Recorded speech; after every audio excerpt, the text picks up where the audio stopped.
to episode 28. We are at Wrestlemania 28, which is in Miami, Florida. The Sun Life Stadium with 78,363 people.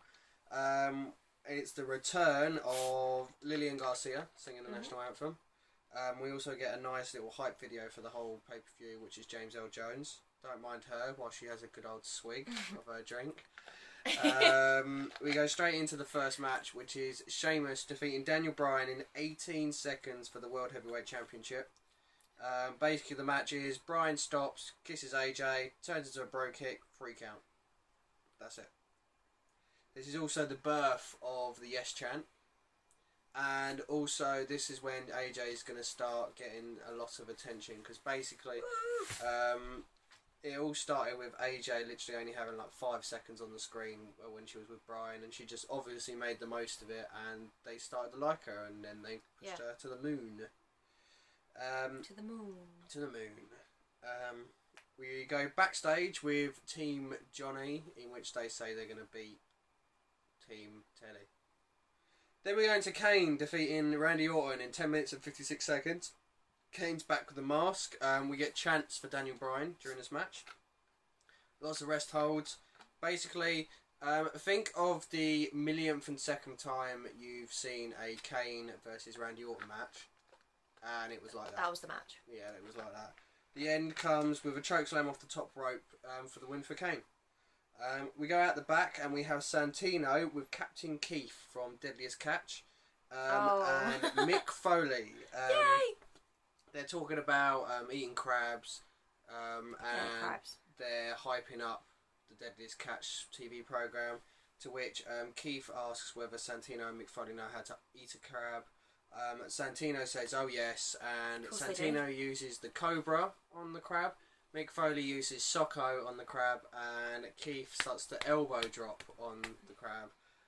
To which we get Ron Simmons come in, and we get the damn. But it's the smashing, and then he walks in, and he's literally there like, damn. He does it. He does it so long. Yeah, and then Santino sends his plate flying where it makes him jump, which was quite funny. We then go into the next match, which is Big Show defeating Cody Rhodes in 5 minutes and 18 seconds for the Intercontinental Championship. Basically, the story coming up to the match is Cody Rhodes is taking the mickey out of Big Show, saying, you always end up looking like an idiot at WrestleMania, and Big Show wants to stop that. He puts a video up, doesn't he? Yeah, of like the sumo wrestling, losing to Floyd Mayweather. Of all the kind of, not shit, all the mocking. Yeah, basically. Yeah. Rhodes does a dive to the outside, but Show catches it, lifts and throws him into the ring from the ring floor outside. Show does like a stink face like move to Cody Rhodes. There's a what was that, sorry? Lovely. Yeah. There's a disaster kick, and then he goes for another disaster kick, but he goes into an awful looking spear from Big Show. And then we get the knockout punch for the win. I hate that finisher. I hate it so much. Why doesn't he just use it during the whole match? Why do you have to wait to the end? It's just a punch. We then go into a match that we will say we skipped quite happily. Kelly and Maria Menounos defeating Beth Phoenix and Eve Torres in 6 minutes 49 seconds. Why did Beth lose this match? Because at this time Kelly is their big diva who can't wrestle. This is...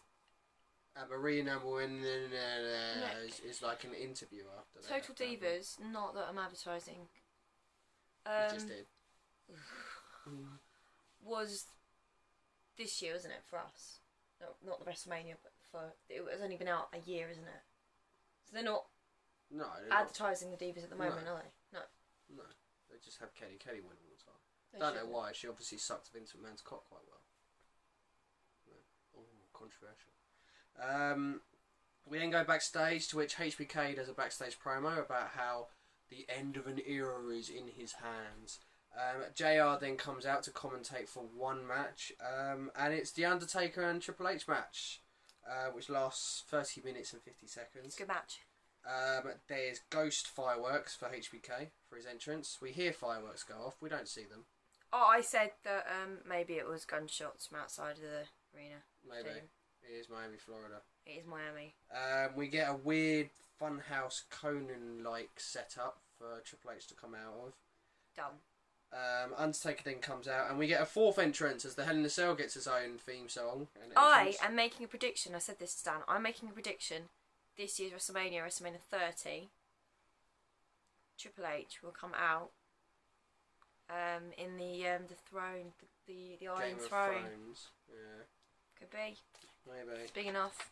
Depends whether he's too busy burying or not. Okay. Triple H is thrown into the steps on the outside. Obviously, this is a Hell in a Cell match. I didn't mention that. And Shawn Michaels is the guest referee. End of an era. No, Shawn Michaels, who got retired by 50% of the guys in the ring. Yep. What's gonna happen? There's a facebuster by Triple H for no effect. They build this match up as being the last match as being like the most physical match they've ever seen, which I actually wrote down here. And as of this date, they're not doing it. So because obviously we're doing this quite early before WrestleMania 30. That they should build Brock Lesnar against Undertaker is going to be really physical, because that's what it's going to be. It's Brock Lesnar. Yeah, at the moment, if you're watching this like 2 days before WrestleMania, we're at the point where you had Undertaker come out and chokeslam Brock Lesnar, and then you have Paul Heyman just cut a promo on Undertaker. We haven't seen anything else. So yeah, I'm worried about Undertaker. I think he might actually die. I'm worried about this feud. It's been crap so far. I think he's gonna die at WrestleMania. Brock Lesnar does eat people. Undertaker hits the old school, but then Triple H is hit with the steel steps. Then there's a leg drop on the apron, to which Triple H finally hits a DDT out of nowhere. Triple H goes for the pedigree on steps, but there's a back body drop out of it. Then there's a spine buster onto the steel steps to the Undertaker. Hell's Gate when Triple H goes to pick up Undertaker, but then Triple H lifts Undertaker up into a powerbomb from the Hell's Gate. There's a chair, like last year's, Triple H starts like destroying Undertaker's back with a chair, to which Triple H tells HBK to end it, or he will. Undertaker keeps telling him not to stop it, to which Triple H is telling him to stay down. Really showing like a human side to the Undertaker in this one. Then it's hammer time. Undertaker's hit in the face, but it's only a 2 count. HBK stops Triple H from using it on Undertaker's skull, where he literally puts Undertaker's head underneath his foot and goes to hit it with a sledgehammer. HBK looks like he's going to end it when Undertaker locks in the Hell's Gate onto HBK until Triple H then hits him with the sledgehammer. Triple H goes for it again, but Undertaker hits a low blow and then locks in the Hell's Gate. Triple H grabs the sledgehammer but loses it and then tries to lift Undertaker. Triple H doesn't. Then goes for the sledgehammer again, to which then he finally goes down and seems to be knocked out, but there's no ref. Another ref comes down, but takes forever to get into the cage, so it says a chokeslam to Triple H, but only a 2 count, so Undertaker chokeslams the ref. This is awesome chance by this point. HBK stops Triple H from using the sledgehammer, so he throws it to the outside. Oh, hold on. I seem to have skipped a bit. Yes, I skipped a bit. Undertaker goes for the tombstone, but he walks straight into a Sweet Chin Music and then into a pedigree for a kick out. Then there's This Is Awesome chance.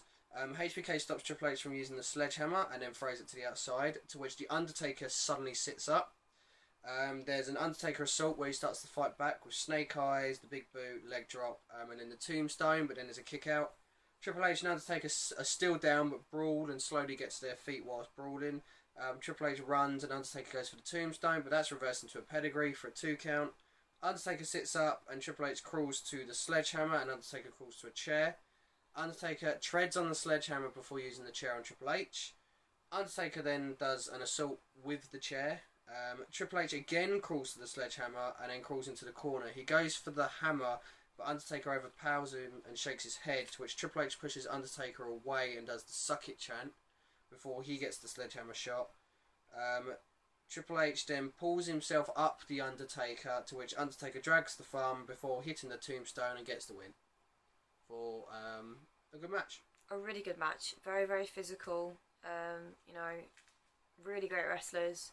I love the fact that Shawn Michaels doesn't fuck around, even though obviously he could quite easily have this mini feud still with The Undertaker. He could really use it to his advantage. He actually helped both of them out at one point.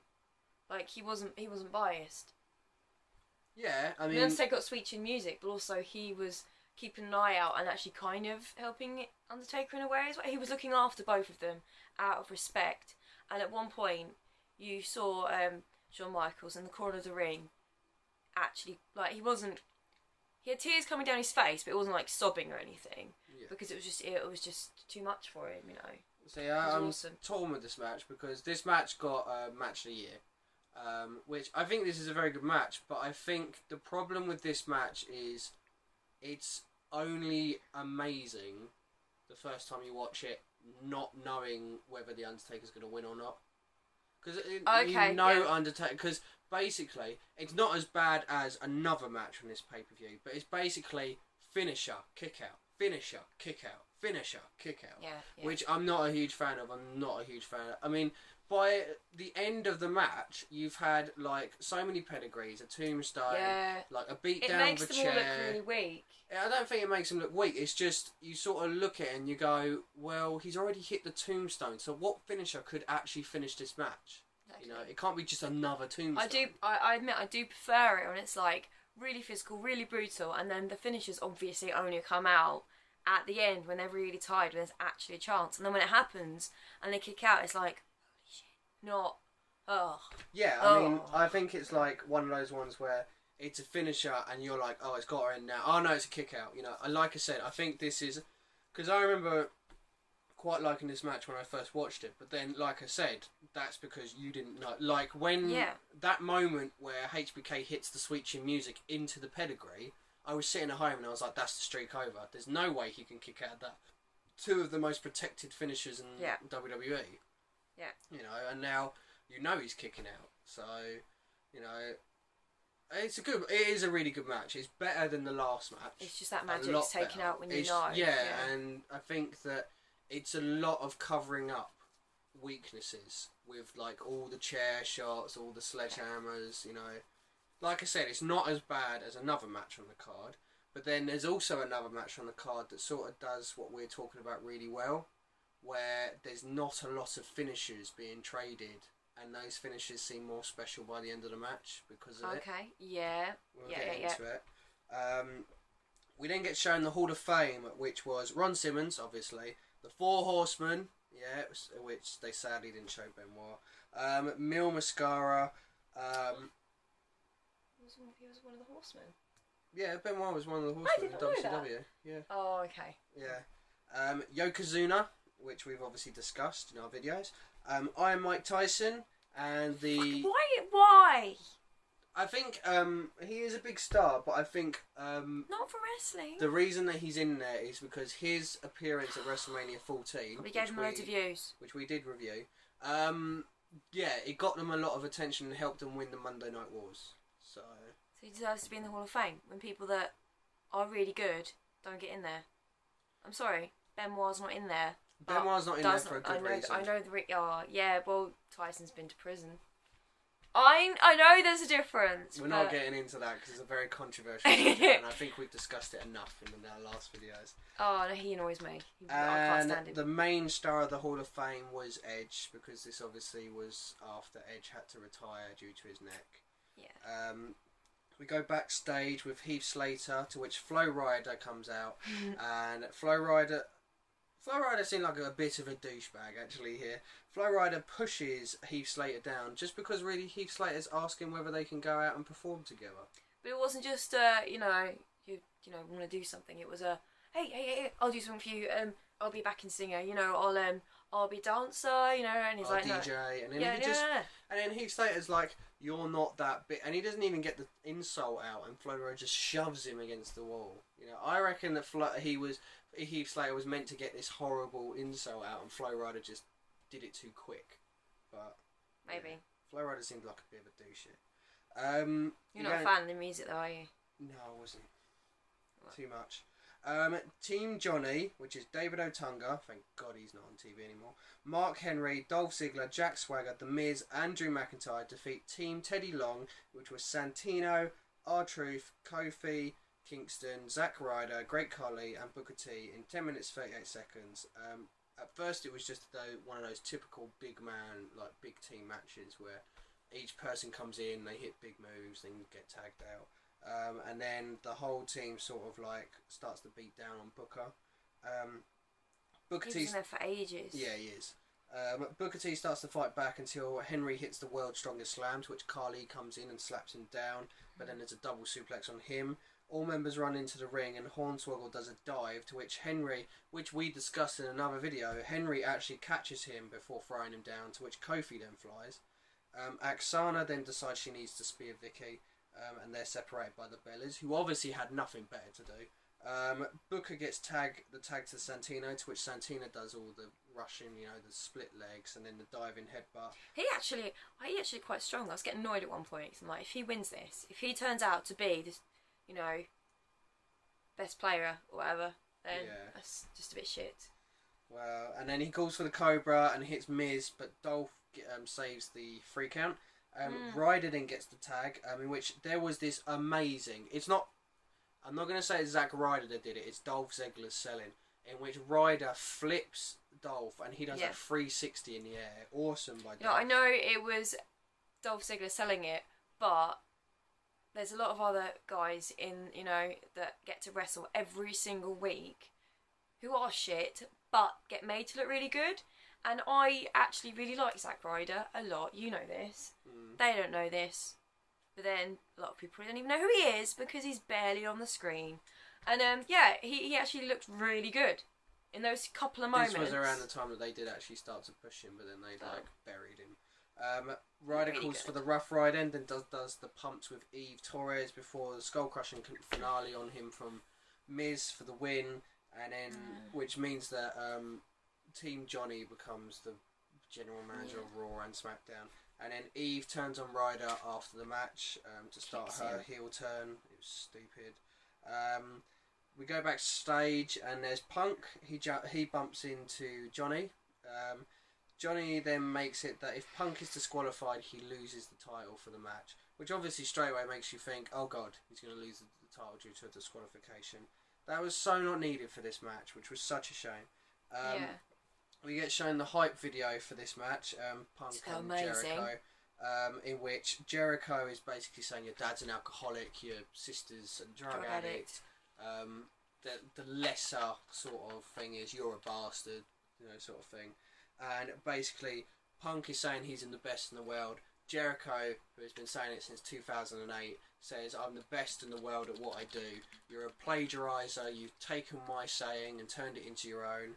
At this time, Jericho basically came back to the WWE just to wrestle Punk. At this time, yeah. Seriously? At WrestleMania, yeah. They go into the match and basically they're playing on the fact that Punk is going to lose his temper. Yeah. To which the fact that Jericho actually asked Punk, how's your father? Like with a really evil face. How's your father? Like a Nicolas Cage. How's your father? Sort of thing. I think he needs to do that close to the camera. Yeah, no. Oh, please. They don't need to see my face that close. To which Punk obviously keeps hitting, goes for the 5 count, near the 5 count. Punk goes for the top rope elbow, but Jericho ducks out of the ring, so Punk flies from the top rope to the outside. Then Jericho, how's your sister? Punk grabs the chair, to which Jericho begs him to hit him, but Punk doesn't. There's fighting on the apron, and Punk goes for GTS on the apron, but Jericho closes him into the ring before suplexing him from the ring to the outside. There's a really nice double underhook backbreaker from Jericho and a tilt-a-whirl backbreaker. Proper wrestling moves. Punk goes for the springboard moonsault, but Jericho drags him down from the corner, working on the back basically. There's a running bulldog counted thrown into the corner to Jericho. High knee by Punk, and then bulldog countered, to which Jericho went for the lion salt, but the knees were up, to which Jericho lands on his feet and goes for the walls of Jericho before counted from that. Punk flies with elbow, but the knees are up, the top rope elbow, and then there's a code breaker, which sent Punk to the outside. Jericho then grabs Punk into the ring, but then suddenly goes to sleep, to which Jericho gets his foot on the bottom rope. Punk kicks, but Jericho ducks and runs at Punk for a nice power slam for the 2 count. Look at that power slam, Rawton. That's how you do a power slam. Suplex onto the ropes, and then there's the lion salt for a 2 count. Punk went for the Hurricane Rana on the top rope, but Jericho catches him and locks in the walls of Jericho, to which Punk manages to get to the ropes. There's a dive to the outside on Jericho. There's a knee on Jericho, which caused Jericho to sort of like hit the back of his head on the ring post, which is quite cool. And then there was this amazing springboard move where Punk went to springboard for the clothesline and Jericho caught him and hit the code breaker. It looks so good for a 2 count. Jericho's in Punk's face, but then Punk goes for the GTS, to which Jericho runs off, but then Punk goes for the GTS again, to which Jericho manages to elbow out, and then I think this is actually the whole end finish of the match I've written here. Jericho goes up to the top rope, but Punk kicks him, to which Jericho's hanging. Punk grabs him and goes for the GTS, to which Jericho counters into the Lion Tamer, which eventually turns into the Walls of Jericho. Punk almost gets to the ropes, but Punk is pulled away, to which then he's counted into a 2 count, which is then reversed for another 2 count, which is then reversed into the Anaconda Vice, which is then reversed into the pin for a 2 count, which is then reversed into the Anaconda Vice, to which Jericho knees out of it and goes for the walls, but Punk blocks that with kicks, gets up, locks in the Anaconda Vice, to which Jericho can't get the knees, and then finally taps. To which there's actually a little bit of respect that's caught by the camera where Jericho scratches the top of Punk's head. Awesome match, great match. This, I think, in all of our videos we've kind of sort of said that the perfect formula for a WrestleMania match is you have to have that wrestling match on the show. This was that wrestling match. This is the match that I was talking about where the finishers were actually really protected. The go to sleep was hit once, to which Jericho didn't even kick out. He could only get his foot on the bottom rope. The Walls of Jericho really worked on Punk's back like the whole way through. He really looked like he was. I know he was selling, but he looked like he was suffering, like he was selling it. Yeah, really well. The only finisher that was actually kicked out of was the Code Breaker, which I wouldn't say is Jericho's finisher. I'd say like the Walls of Jericho is his finisher.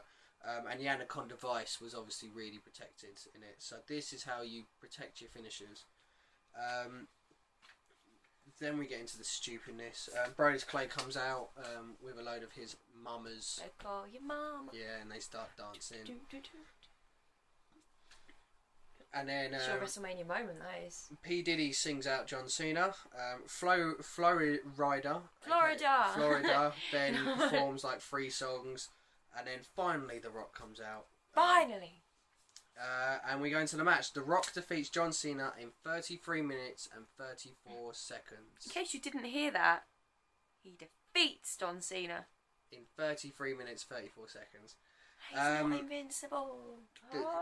But this match, good God, The Rock needed to be with someone a lot better. Because basically you go into this match and The Rock is obviously not. He's not up to top form. He's not wrestled in 6 years, you know. And then you've got Cena who's trying to wrestle the match, and it just, yeah. Right, we'll go into it, and you'll see what I mean. Elbow tie-up, in which Cena wins, and Rock pushes him away. Then there's another elbow tie-up, but this time Rock pushes him away. There's an arm lock, which sends the Rock down to the mat, but he does the kip-up out of it. Rock takes down Cena for a sharpshooter, but Cena slides out of the ring. Rock outside for Cena to scoop up and hit on the barricade, but Cena seems to struggle on the Rock. Cena then does it again on the announce table. You see a really sloppy belly-to-belly by John Cena. Rock fights back, but it goes into a bear hug. Then there's a DDT by Rock for a 2 count. Rock hits the spine buster and goes for the people's elbow, but Cena picks the ankle before going into the tackles and the backdrop, and then the You Can't See Me.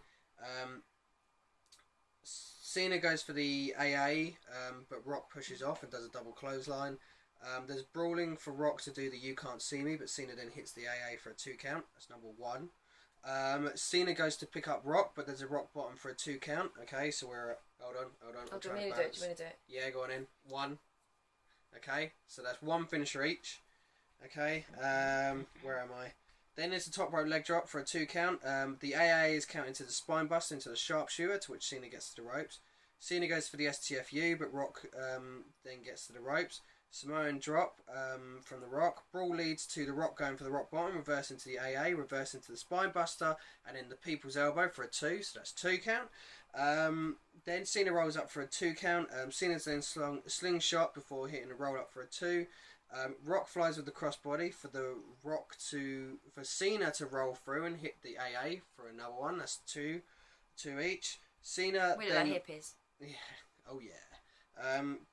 Cena goes for the people's elbow, but Rock is back up, hits the rock bottom for the win. So that's 3 rock bottoms, 2 AAs, and it's just literally finisher, kick out, finisher, kick out, finisher, kick out, finisher, kick out. Yeah. In which I would even put, I know we didn't count it there, but I would even put the sharpshooter and the STFU as finishers as well, and they were locked in quite a bit. You get this moment where Cena's on the entranceway and he's sitting there dejected. Get used to that moment. We're going to be seeing that in next year's WrestleMania.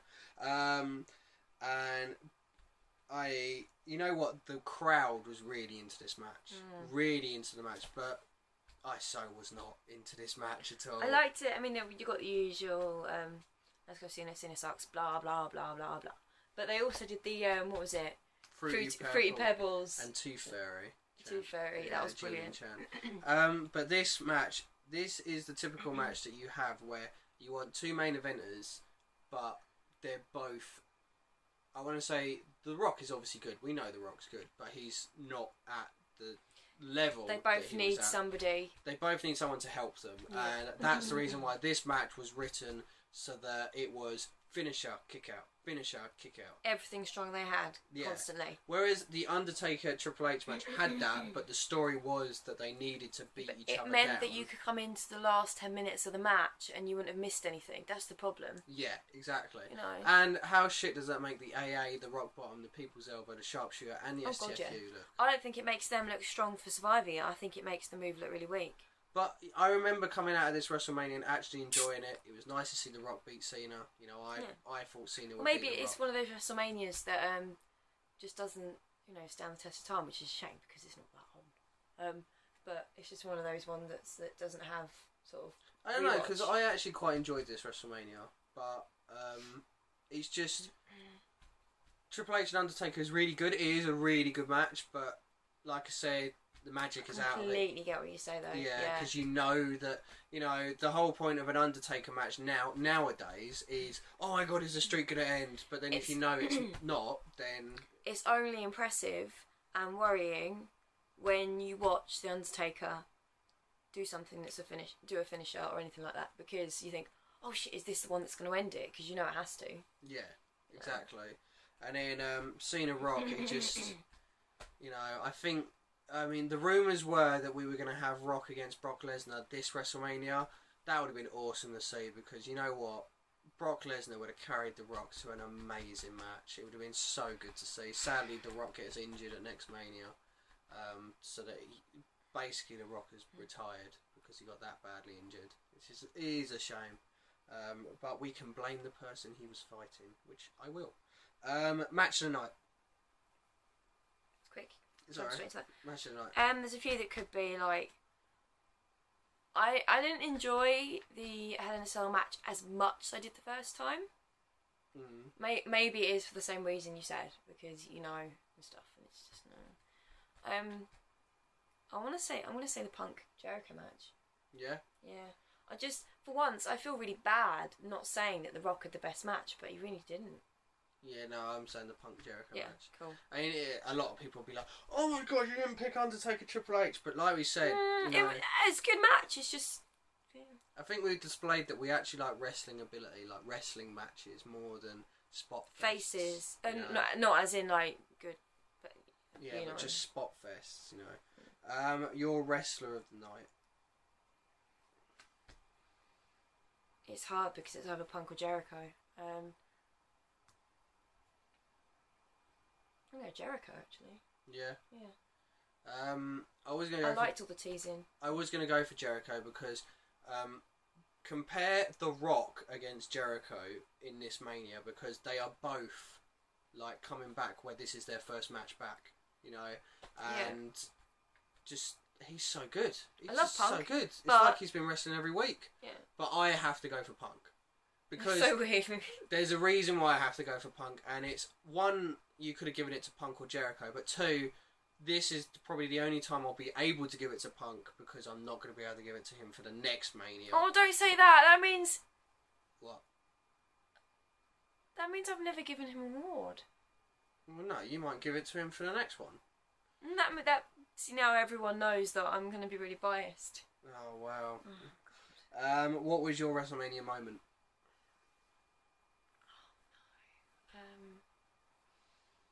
I don't know. I didn't think there were a lot of big moments this time. I think there was a few. Name your few, and then because maybe I've. Well, there was. Hold on, they've gone straight out of my head. There was the switching music into the pedigree. That was a pretty cool moment. Yeah, okay. Yeah, there was the Undertaker standing on the sledgehammer as Triple H looks up, scared, yeah, okay. And the suck it as well to Undertaker.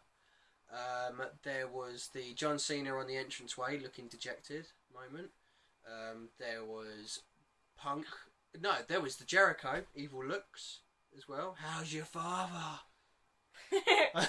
You know, there was a few moments. There was the damn moment as well. I think there's definitely a few moments to pick from. I think the damn moment that did make me laugh. Yeah? That was funny, yeah. I'm going switching music into the pedigree. Awesome moment. So cool. I remember actually jumping out of my seat because I was watching it by myself at this time. I was, you know, very unhappy in life in general. And I remember jumping up and being like, oh my god, no! And then Undertaker kicked out. Do you think that I've been really good? Because all these WrestleManias we've watched, and I haven't just given every single award to either HBK or Punk. It shows restraint. It shows respect. And I would like to say that I wouldn't allow it. I would not allow you to keep in that picking case, HBK and Punk. No, but I've hardly given any. I don't pick the Rock, you know, every time. And we can't say about Lesnar because he's only been in 2. Overall rating for this WrestleMania. It was pretty good. It wasn't the best, but maybe 7. Yeah. Yeah, I'm gonna agree with that. 7 out of 10. Yeah, it was pretty good. I remember getting really pissed off that Daniel Bryan only got 16 seconds. I was really shocked when he came in actually, because I was like, oh shit, I didn't realise he got any kind of push at all until obviously like now, recent time. And yeah, to see him come out, I was like, holy shit, we didn't get to see him. It's against Sheamus. And then AJ, amazing, love her. And that was that. Yeah, no, so it is a shame. Yes, that was WrestleMania 28. Yeah, 28. Wow. We'll be at WrestleMania 29, the last one before WrestleMania 30. We'll be at New York. We have 3 big main events. The 3 big main events. And I would also like to announce we're going to have James for the video because me and James watched it live in a pub. The main event is The Rock against John Cena, round 2, for the WWE Championship. We have Brock Lesnar making his WWE return to face Triple H. Really? Yeah, to face Triple H. See, I've only seen one of the matches on this on the card for the last WrestleMania. So I actually haven't seen any of the other matches. Yeah. So I'm very excited. I'd like to point out as well, I'd like to quickly make a little tab note that the next night on Raw, Brock Lesnar made his WWE return and faced John Cena at Extreme Rules. Oh yeah. Brock Lesnar. And then obviously the Undertaker needs to defend his streak, and he defends his streak against CM Punk. After the massive title reign that he did, the 434 days. That's the only one that I've seen.